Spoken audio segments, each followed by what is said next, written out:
Assalamualaikum, selamat pagi anak-anak ibu semua. Apa kabarnya di rumah? Jangan lupa sebelum kita belajar berdoa dulu ya menurut agama dan kepercayaan masing-masing.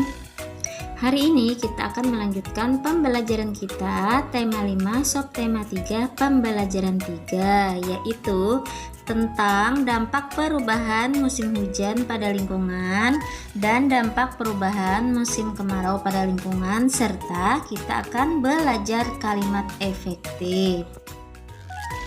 Dampak perubahan musim hujan pada lingkungan. Hujan merupakan berkah bagi para petani di saat bercocok tanam. Tanaman akan tumbuh menjadi subur. Tetapi, apabila musim penghujan telah tiba dengan curah hujan tinggi sepanjang hari, tentu saja akan mengakibatkan dampak yang besar pada lingkungan kita. Bila lingkungan kita tidak terjaga dengan baik, membuang sampah sembarangan pasti akan mengakibatkan banjir. Kemudian, dampak perubahan musim kemarau pada lingkungan. Yang pertama yaitu udara sangat panas. Kemudian, yang kedua kekeringan, mengakibatkan para petani gagal dalam bercocok tanam. Kemudian yang ketiga, matinya pohon-pohon. Dampak yang terjadi pada saat musim kemarau yang panjang pada lingkungan kita, yang pertama yaitu kekeringan, sehingga susahnya mendapatkan air. Yang kedua, menurunnya persediaan air bersih karena sungai dan sumur juga mengalami penyusutan air. Kemudian yang ketiga, menimbulkan banyak wabah penyakit. Yang keempat, produksi pertanian juga mengalami penurunan. Kemudian, kebakaran hutan serta pemanasan global. Oke, Ibu akan memberikan tugas membuat kalimat efektif. Sebelum membuat kalimat efektif, apa sih kalimat efektif itu? Yuk kita simak sama-sama. Kalimat efektif yaitu susunan kata yang mengikuti kaidah kebahasaan secara baik dan benar. Kaidah yang dimaksud yaitu kaidah bahasa Indonesia menurut ejaan yang disempurnakan atau EYD. Syarat atau aturan kalimat efektif yang pertama memiliki unsur-unsur kalimat minimal subjek dan predikat. Subjek merupakan pelaku yang melakukan perbuatan atau kegiatan, sedangkan predikat adalah kegiatan yang sedang dilakukan oleh subjek. Contohnya, Luna sedang belajar, kucing itu sedang makan. Luna dan kucing merupakan subjek, belajar dan makan merupakan predikat. 2. Memerhatikan ejaan yang disempurnakan. Sebuah kalimat efektif haruslah menggunakan ejaan maupun tanda baca yang tepat. Kata baku pun mesti menjadi perhatian agar tidak sampai kata yang digunakan atau ditulis ternyata tidak tepat ejaannya. Contoh kata baku dan tidak baku: apotek, apotik; atlet, atlit; bus, bis. 3. Menggunakan pilihan kata yang tepat.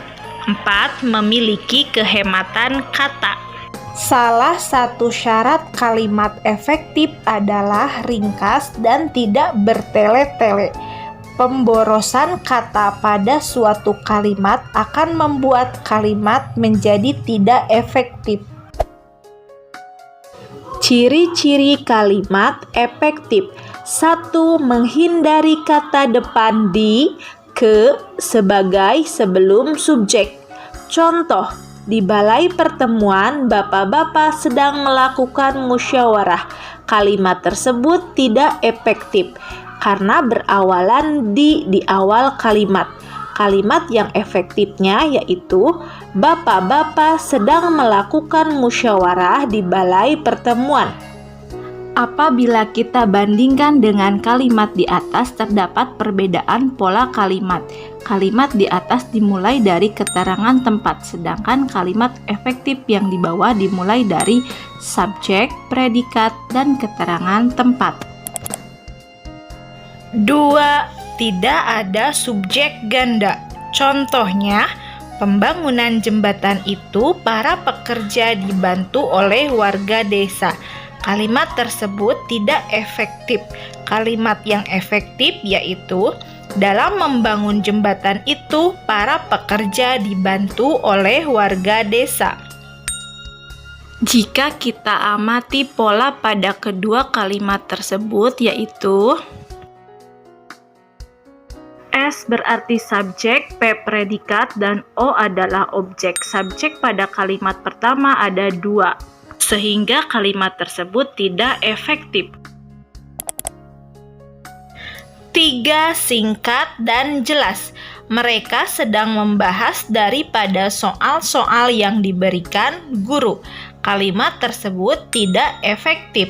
Seharusnya mereka sedang membahas soal-soal yang diberikan guru. Tanpa menggunakan kata daripada akan lebih singkat dan jelas. 4. Sesuai dengan pola kalimat. Contohnya, sirkus menonton Nina tadi malam. Kalimat tersebut berpola salah. Seharusnya Nina menonton sirkus tadi malam, sehingga polanya Nina subjek, menonton predikat, sirkus objek, dan tadi malam keterangan waktu. 5. Memperhatikan penggunaan tanda baca yang tepat. Contohnya, adik Rino sudah pandai menulis, membaca, dan berhitung. Penggunaan tanda baca pada kalimat tersebut kurang tepat, sehingga intonasi membacanya pun akan salah. Kalimat yang efektifnya yaitu, adik Rino sudah pandai menulis, membaca, dan berhitung. Fungsi dari penggunaan tanda baca koma pada kalimat tersebut untuk memisahkan unsur-unsur suatu pemerincian. Sekarang tugas untuk anak-anak ibu, temukan kata-kata apa saja yang berkaitan dengan musim penghujan ataupun musim kemarau. Kemudian buatlah kalimat yang efektif dengan kata-kata tersebut. Tulis di buku tulis ya. Tugas yang kedua yaitu jawablah soal-soal cerita pecahan di bawah ini. Oke, sudah selesai pembelajaran kita hari ini. Sampai jumpa lagi besok. Wassalamualaikum warahmatullahi wabarakatuh.